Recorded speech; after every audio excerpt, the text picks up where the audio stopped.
This week's parashat Shelach, we learned the deep lesson of imagination, of dreaming, the need for a Jew to dream for greater things. The end of the parashat, the maftir, we have the mitzvah of tzitzit. It's the third paragraph of the Shema that we say every single day. It's the maftir. It says in the parasha, "Benatenu ala tzitzit kanaf petil Tekhelet," talking about the mitzvah of tzitzit and the mitzvah of this blue-green string, the Techelet.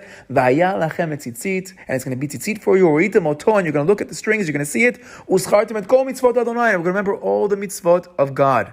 Okay, says the Gemara. The Gemara in Menachot discusses at length different interpretations of the pasuk, and then we get to Rav Shimon Bar Yochai. Rav Shimon Bar Yochai argues on the previous rabbis, and he says, "Uritem oto," and you're going to look at it, doesn't necessarily refer to the strings. Uritem oto, he says, refers to God. Oto is, you're going to look at the strings of the tzitzit, of the Techelet, and you're going to think of HaKadosh Baruch Hu, you're going to see the Shekhinah, you're going to see Hashem's holy presence.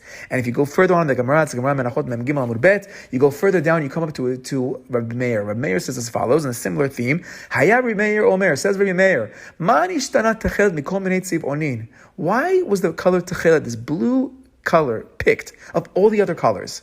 מפני שהתכלת דומה לים, וים דומה לרקיע, ורקיע לכיסא הכבוד. Because the Techelet reminds us of the yam, of the ocean, of the sea, and the ocean reminds us of the rakia. It reminds us of the heavens, ורקיע, the kisei hakavod, and the heavens reminds us of God's holy throne. The kisei hakavod up in the shamayim, and they bring some pesukim that discuss Hashem's throne and the color of the sapphire, and the sky, the heavens are supposed to remind us of God. Or item oto, said Rav Shimon Bar Yochai, is supposed to remind us of Hashem. And now Rav Meir says it's through the blue that we're going to get to HaKadosh Baruch Hu. So I saw a beautiful idea, it's a simple idea that comes out of that, but sometimes we focus so much on the mitzvah, the tzit of the colors themselves. Says of Ephraim Goldberg, a beautiful idea. He says, wait, take a step back. Just this whole concept of looking at a color, and not just focusing on the color itself, not just focusing on the strings, but saying, where is this color going to take me to? And the color blue is going to remind me of the sea, and the sea is going to remind me of the heavens, and the heavens of God. It's about imagination. It's about dreaming. It's about trying to reach to higher heights, transcendence. I want to go all the way to HaKadosh Baruch Hu. I want my emunah, my belief, to go to something much greater than what's in front of me. We can look at the world, and we can see the symbolism of the world that's supposed to take us all the way to HaKadosh Baruch Hu.